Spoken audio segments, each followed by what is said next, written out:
Hey, everybody. So one of the things that we have to think about when we are homeschooling is how our kids are going to get all of those little like extra things that they sometimes, hopefully, are lucky enough to get in public school. Things like art appreciation, things like PE, right? Moving around, not just sitting at the kitchen table all the time or on the couch like my kids do.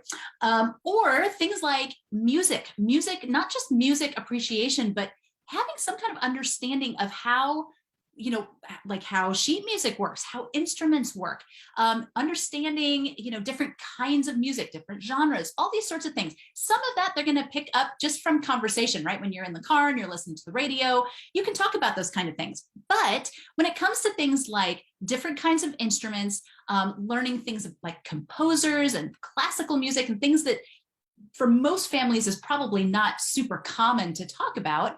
And then definitely things like music instruction, being able to read music and even play an instrument.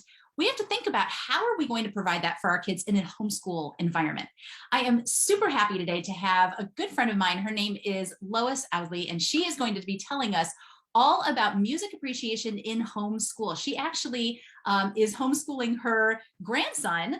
And so she is one of us. She is in the homeschool world. She knows what this is like. She's figuring that out too, but she is a master musician, both as a teacher and as a performer. And you're gonna actually get to hear both sides of her today because she's gonna be talking to us about instruction, and she's even going to be playing a piece for us that you can use. It's actually gonna be a little lesson that you can use as a music appreciation for your homeschool. So Lois, thank you so much for joining me. Thank you so much for having me, Allison. Yeah. So, okay, let's talk first about music, just instruction, just in general, not necessarily a particular instrument, but what are the benefits? Why would we want to make sure that we're including general music appreciation and instruction in our homeschool? Oh, that's a great question. I taught general music for 5 years up in Fort Collins at a homeschool co-op. It was Olive Tree homeschool co-op. And then I'm teaching right now general music, music appreciation for the daycare where my grandson goes. And there's so many benefits to learning there. We have music all around us. And a lot of times we're not aware of what makes the sounds that we hear around us. So in a music appreciation setting, I give them lots of opportunities to explore sounds, to experience sounds, to sing some songs and experience different instruments that I bring in, and experience rhythm and ensemble playing using like drums or different rhythm instruments and things. And it's amazing how these preschoolers even respond to the music that I provide for them in those classes. It's just really kind of exciting. That's so fun. I forgot, I'm thinking back now to actually when we lived in Colorado it's so funny. We were so close to each other. We didn't even know it then. And we used to go to the library for their little read aloud time. And they would always have like a little music appreciation time too. And they would bring out I remember rhythm sticks. They were like little wooden sticks, almost like drumsticks, but not. And I forgot how much, you're right, kids love to make noise. I think that's what it is. They like to make noise. And so giving them an opportunity where they're allowed to make noise and then to be able to play around with patterns and rhythm and things like that. You're right. That's something that I think they just naturally enjoy. I kind of forgot that is a thing, particularly when they're younger. So what about music instruction or I should say instrument instruction? Are there different benefits to that besides the benefits that we get when we just talk about general music appreciation? Oh, I can't even imagine what life would be like without having had the instrument instruction that I had. It's just so important. It helps the student to be responsible for the care of their instrument. It develops the eye-hand coordination. When you see something on the page and understand what it means and be able to transfer it to your own hands and the instrument that you have in your hand. Develops left to right tracking, just I never like even when thought you're of that. reading. Like reading, yeah. And so it helps the reading process because you're having to read left to right and then go down and left to right, go Interesting. back, left to right. So it helps with reading. It helps learning a whole new vocabulary because there's a whole vocabulary of way over 100 words that you have to understand in order to process the music that you're reading. Helps them to identify sounds that they hear, even in more detail. Like when I listen to sounds, I'm saying, oh, that's a perfect fourth, or that's a minor third. And people look at me like, what? So when you develop that ear training and then the vocabulary also, so you can identify what those sounds are that you're hearing, I think it just enriches your life. Instead of being just oblivious and not knowing what those sounds are. I think it just, I can't imagine not having that wealth of knowledge. It gives an opportunity to play music with others. So it helps with engaging with the people around you. That all important socialization that we talk about in homeschooling. Exactly. Right. And that's so important. Whether, well, I won't go on that rabbit trail. Yeah, that's another, well, I shouldn't have even brought that up. That puts us down a whole other trail. Yeah, we do get socialized as homeschoolers, right? But the other thing, the method books also teach historical information along with learning the instruments. So you get a historical context, at least from the 1600s anyway, to the present time, because the instruments date back to that time period, and so do the composers. So it enriches the historical context and also geographical, because where did these composers live? There's a place geographically where these composers live. So it can bring all that out when you're learning through the method books. Yeah. Well, and for those of you who are, following like a unit study approach, that's a really great point. When you're talking about music, you're not just talking about music. You can talk about history. You can talk about geography. You can talk about science, because you can be talking about the science of sound and the waves and the frequencies and all these other things. So and this is true whether you're doing, unit studies or not. When you're talking about music, particularly if you yourself are not like super into music, or you don't necessarily have this knowledge yourself, or if your kids are kind of like, you don't think that they're going to be like, yay, music theory, or music appreciation, let's sit and do that.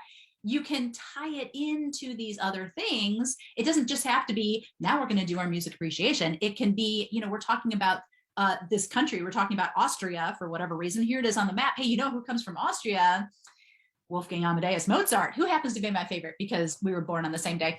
But, you can bring in these other things that have to do with music. It doesn't have to, the music doesn't necessarily always have to be the focus. It can be something you're bringing in based on other things you're doing, which is really the best way to learn anyway, when you're building all of these connections. So, when kids are in school, they've got, they usually have like a music teacher and they're being pulled out for that, or they've got band. For people who are homeschooled, what are some ways that we can do music appreciation and instruction at home? Okay.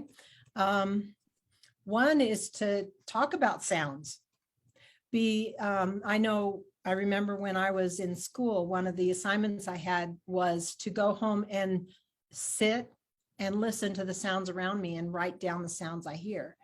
And that's a cool exercise. That was an amazing exercise for me, because ever since then, I'm aware of the sounds. Whenever I sit and just listen, it brings me back to that assignment that I had when I was in elementary school.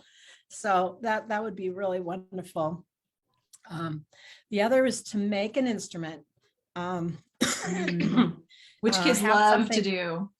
Yes, just things around the kitchen, things that you're going to throw away anyway. They all make sounds. So that would be a really good project. One is to watch videos of musical performances of different instruments and different families of instruments. So there's such a wealth of videos now on YouTube that so explore that. Explore, see if your child can find a video for string instruments, for woodwind instrument, for brass instrument, for percussion instrument, and unusual instruments, world instruments that that are just unique, like the kalimba, for instrument. That's an African instrument. Okay. And there's just lots and lots of different kinds of instruments that you can explore on YouTube now that you couldn't when we were growing up. You'd look in the encyclopedia, but you wouldn't be able to can't hear it their way. Yeah. So another thing is to let's see, try to identify the instruments you hear on the radio, TV, and movies. So what are you hearing? You know, bring that conversation up. Look up the history of an instrument, the musical groups, composers, why are they important and what impact they have on our culture. Another really, really important is to go to a live concert. I know sometimes with limited budgets, it's very hard to do that, but make it a priority to every once in a while go to a live concert, especially sometimes you can go to free ones, which is really cool. If you live near a university, concerts available. So that would be really good to have. And then that can provide a lot of conversation with your child after the concert. You can talk about, lots of things. Yeah. Yeah. That's a great point. I didn't even think about things like universities or maybe like even the local high school. They probably have an orchestra. They've got a band, marching band, love marching bands. It's like one of my favorite things. Take your kid to like the Friday night football game and let them see the marching band. And, try to identify like where are the different instruments you've talked about or watching. And now that we've had the pandemic, all of these different like orchestras and symphonies from around the world have been posting their stuff because no one could come see them live. And so we had a wealth before. Now we have even more because all of these performances from like the last 2 years, so many things have been streamed and put up on, either on YouTube or like on their own website or whatever. So many more options than we had before. That's a great point. Yeah. Even though we have things very at our disposal on YouTube, there's nothing like a live performance. So true. So true. There's nothing like going there and hearing actually seeing that person, and then they put the instrument to their up and play. There's just nothing like it. So don't deprive your child of that opportunity, because that I can speak from personal experience. That's what changed the course of my life when I went to a concert up in Alaska. Went to the Anchorage Symphony, and I couldn't take my eyes off the violin. And that's and that's what you do now. Like you're a violinist. That's your thing, right? That's your main instrument is the violin. Right. So. That is so cool. Well, and I'm thinking too, when you're in a casual, like if you take them to like the university or the high school or whatever, in a more casual environment like that, I could see, tracking down one of those high school students afterwards and saying, hey, can my 6-year-old see your instrument up close? Like they want to just like see what the brass feels like, or see, and just be able to touch them and see them, not screw around with them, but like actually see it up close. And what kid who's in band isn't going to enjoy being able to show off their instrument to a kid, and maybe have an opportunity to share why they play it and why they like music so much. And just like you, like potentially change, if nothing else, just help them to gain even more appreciation for the instrument and who, maybe become a musician in the future like you did. Yeah. So if a kid wants to start learning an instrument, but they don't necessarily have something in particular that they're wanting, like they're not like, I want to learn piano or want to learn drums. They just, maybe they seem like they have kind of a proclivity for music, or maybe the family does, and it's probably in there somewhere and you want them to take something, but you don't know what to start with. What instrument would you recommend starting with if a child doesn't necessarily have a passion for one particular one? Yeah, that's a good question too. Piano is always a good one to start with, Mm. because that would give them anything they would learn on piano, they can transfer to any other instrument. And Mm. then the second one, some of the things we've already talked about, look on YouTube, go to concerts, expose them to different environments where they would hear different sounds, different instruments, Yeah. and see if your child perks up, like, oh, that's really Mm. cool. Yeah. Um, it's like when I went, I perked up to the violin, right? And Yeah. that was my instrument. That's what I wanted to do. Your child might go to a concert like that and go, oh, I want to play the drums. Yeah. Or, oh man, the bass, that's my instrument. So, Yeah. they're going to gravitate to to something. Mhm. If they don't, maybe that's not their thing. Yeah. Yeah. But Yeah. but you expose them and then see where their interest takes them. I was hoping to have a family like Bach, where we all played instruments and all were just wonderful musicians. Sometimes you can't plan that. You can't orchestrate that. Only God orchestrates that, I think. But anyway, expose them and see, find out, ask them, because they'll let you know if they are Yeah. interested or not. Yeah. So, okay. So, and then once your child knows what they want to play, how do you find them an instrument? Like, because those can be expensive. And like in schools, they can often rent, like if they're going to be in band, they can, usually rent, or they can find, a kid that used to take it. Now they can buy it cheap from them. But like, how do you know where to go find an instrument that's not going to be crazy expensive? That's a very, very important question. Especially now. We're yeah. all broke, right? Yeah, I know. Where I live, we in the program that I taught for 6 years, we had two music stores that specialized in providing rental instruments for students. And so when you go in there, they know exactly what to give you. Mm-hmm. They have a monthly fee, and you pay that. And then the good thing about that is that if something happens to the instrument, you can take it back to them and they will provide either another instrument or have that one repaired.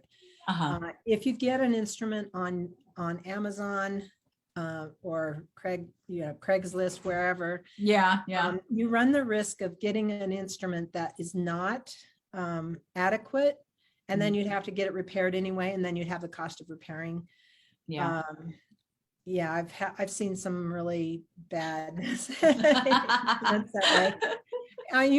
You could get lucky, get an instrument that's really valuable, spend some money on getting it refurbished, and then have an awesome instrument. But chances are you might be investing more money than you thought you would at the beginning. Yeah. So, and these $100 instruments for violin in particular, or violoncello, $100, most likely you get a piece of junk. Yeah. So even if you're not part of an actual school program, you can often still rent from places like that. Oh, right. That's very cool. I didn't realize that. Okay. Yeah. Oh, that's good. So okay. So, go ahead. I'm sorry. Yeah. So most times you can find a store, unless you're out in the way boonies. Yeah. If you live in the boonies, let's say, and you don't have a store close by, the two that are by us, I'm sure they could work with you long distance and send you something. So like Golden Music and Art are the two stores. There's another one, Music Institute. There's one here in Castle Rock that also deals, and they could probably send you an instrument and work it that way. Oh, that's a great idea. Even just reaching out to whatever your most local one is and say, hey, I'm like 150 miles away, but I'm in your state at least. Can you help me out? And I didn't realize that you could rent even if you weren't part of like an official program. That's really awesome. Right. Yes. So, okay. So once a child knows what they want to play and they've got the instrument, they need someone to teach them how to play. So when parents are looking for an instructor, what should they look for? Like, how do you decide? How can you tell, who's good to work with? Right. There's lots there's lots to think about. One, you want somebody that has been trained from a reputable school, music school, somebody that really loves their art, somebody that loves, like, I love playing violin. I love teaching violin. Yeah. I love seeing my students succeed in their violin playing. So you want somebody like that really loves what they do and wants to invest in your child. You want the personality connect with your child. So like, I don't know. Yeah. Sometimes you can go to a teacher and try a couple that you have, like maybe have a list of 3 students in your area or teachers in your area. Go to each one, have your child meet those 3, and then have them say, who would you like to study with? That's a possibility. If it's important for you to have your child perform and have opportunities to perform, does this teacher provide those opportunities? Yeah. Do they have a comprehensive program? I have a program where not only do they learn a couple songs, but I also have I teach songs, technique, ear training, sight reading, and theory. So wow. I make sure that when my students leave me, that they not only can play a couple songs for the rest of their lives, but they understand music so they can apply it to different music that they will encounter the rest of their life. Yeah. So that's my goal. When I take on a student, I'm really interested in their musical development for the rest of their life. Yeah. And does this teacher who you're considering, do they understand music learning styles? Do they understand how your child learns? That's a good point. Yeah. And how the instruction can be personalized. I don't teach every student of mine the same way, because I know that not every student is going to be a professional musician. Yeah. I have a background, 4 years of that I taught special needs children in special ed program in Louisiana. Oh, wow. And so that I have a real heart for special needs children, and I will not teach them the same way. Yeah. Yeah. Because they can't learn that's the same way. They have to have it presented in a different way, most likely. A couple other things to consider is music history important? Does your teacher have a knowledge of music history? Improvisation, composition, are those things that you want your teacher to give to your child? So that's all my list. That's what I have down on my list. That's a lot. Well, and that's so much more than I would have thought of. Like, particularly for the idea of them being able to differentiate how they teach. I wasn't even thinking about the fact that it's just like when you're homeschooling. You don't just look at your kid and say, well, I'm going to teach you this way. You think about what is the best way for them to learn, and what makes sense for them to learn. Because you're right, not every kid needs to know every single thing. If you have a child who's really loving music and you're like, this is totally going to be something in their future, they're going to need a lot more in depth with the theory and maybe composition and things like that. Whereas, if it's just a kid who's just like, I just want to learn how to play the violin because I think it's cool or whatever, you're really probably focusing more on technique and, learning some songs so that they go home and play and get that, that sense of accomplishment, like they've done it, So just like with anything else, you're thinking about what is the purpose for my child and what makes the most sense for what they want to be taught. And I have seen with our daughter who wanted to learn violin, she is not going to be, she didn't want to be a musician for life. That wasn't her thing. She just wanted to learn how to play. And the first teacher that she worked with was very strict on things that for PJ were really not important. If she had been wanting to be, a concert violinist, then she totally would have been down with all that. But she came out of that first lesson and was like, do I have to go back? And I'm like, oh no, we just started. Like, I just bought this instrument. Please play it more than once. And I think we need to find a different teacher. And we found someone who was way more her personality and way more, it just had a different energy about her. And that changed everything. So yeah, you're right. That you mentioned a lot of things that I had not been thinking about, that I kind of intuitively did with my own daughter, but would not have thought to even tell other people if I was trying to explain it. So thank you. We're going to have a little interlude here, and she's going to play a piece for us where you can actually use this next part as a lesson of a music appreciation lesson if you want to. And this is going to be a piece that I think your kids are going to recognize. This is super fun. And this, after she's done with this, we have one more thing we're going to talk about. So make sure you don't disappear quite yet.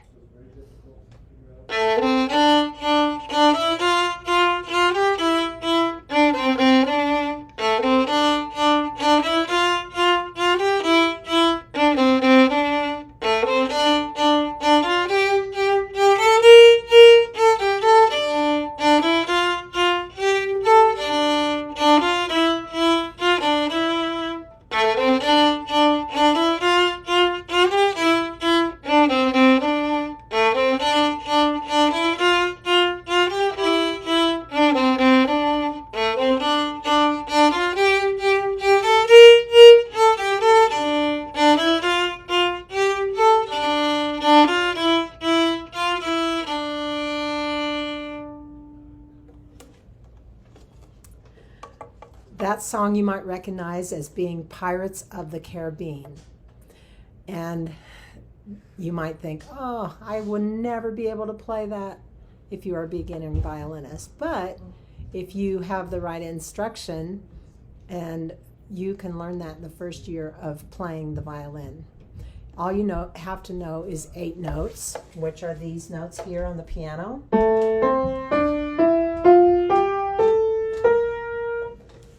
Where are they on the violin?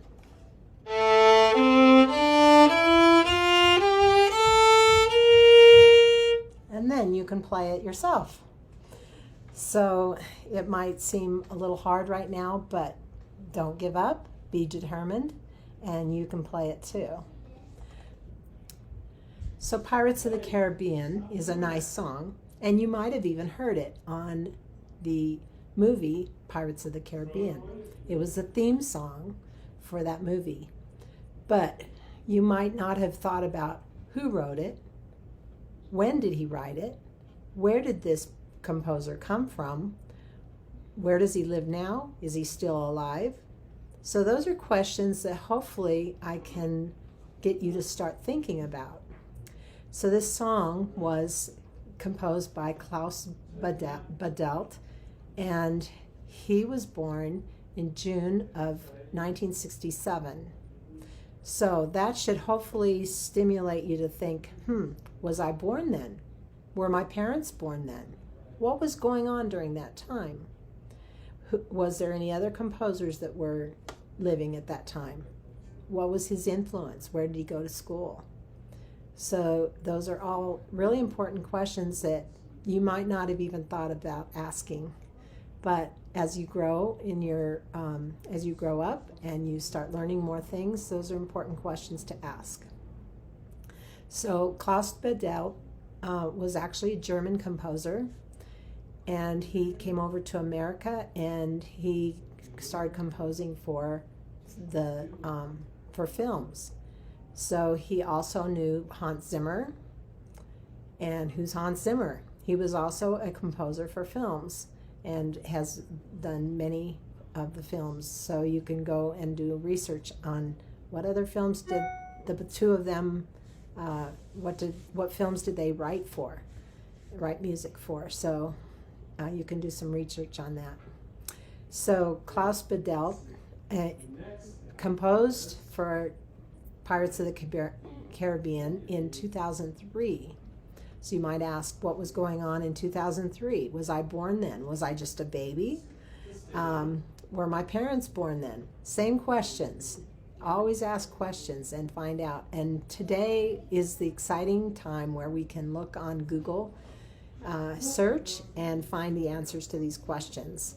You don't have to walk to the library and get encyclopedias and find out from encyclopedias anymore. You can actually look on Google search. So we live in an exciting time that way. So hopefully you've learned a little bit more about Pirates of the Caribbean. Maybe you learn that song one day, and on either, if not on the violin, maybe on some other instrument. Okay. Thank you so much. That is so cool. So, okay. There are probably parents here who are thinking, now this sounds like something I actually want to look into. We want to figure out how to do this. You have quite a bit of instruction in multiple different ways that you do it for kids who are, do you just do it for violin, or do you do it for other instruments as well? Well, I teach violin, viola, cello, and bass. So the string. There you go. Okay. Okay. And also teach piano. Oh, wow. So, okay. yeah. So, and you're located in Castle Rock in Colorado.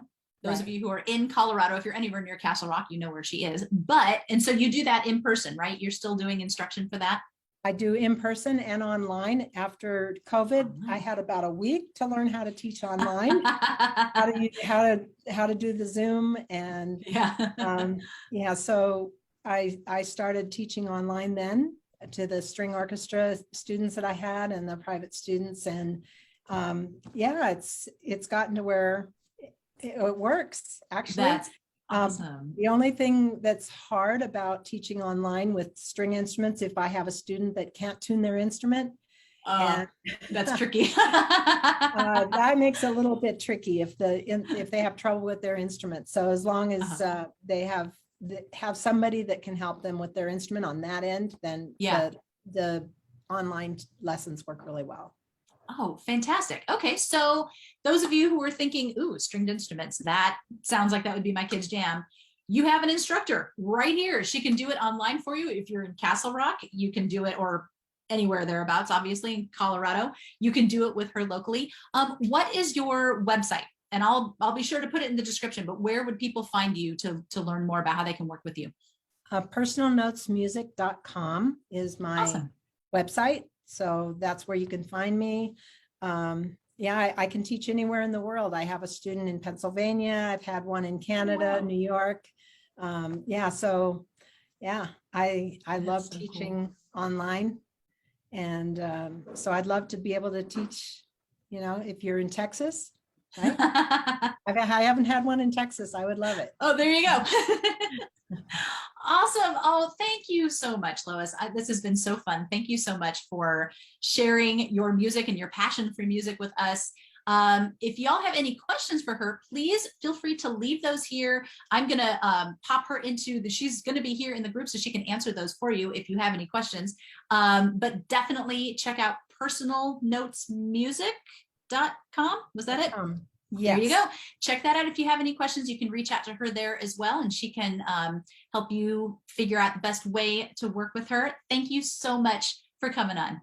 Yeah, I let me just insert too that I have a course available, and that's right. The course is to learn 44 fiddle tunes.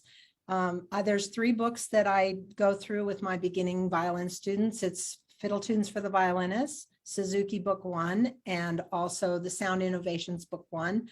But the 44 fiddle tunes are in a course that's available. You can buy them all at once in one setting, or for $4.95, or get them dripped each month in a membership of $49 a month. That is so cool. What a great idea. So the instruction is there in the course for those songs. Right. Yeah, That's I play brilliant. the song and then have instruction on how to do it. Each song has more information added to it. So hopefully by the time you get done with that course, you understand the basics of playing violin, and how to read music and understand music, and hopefully play the 44 fiddle tunes at the end. Yeah. And of course, I'm available for private lessons if you need help along the way. Oh my gosh. So it's like self-paced music instruction.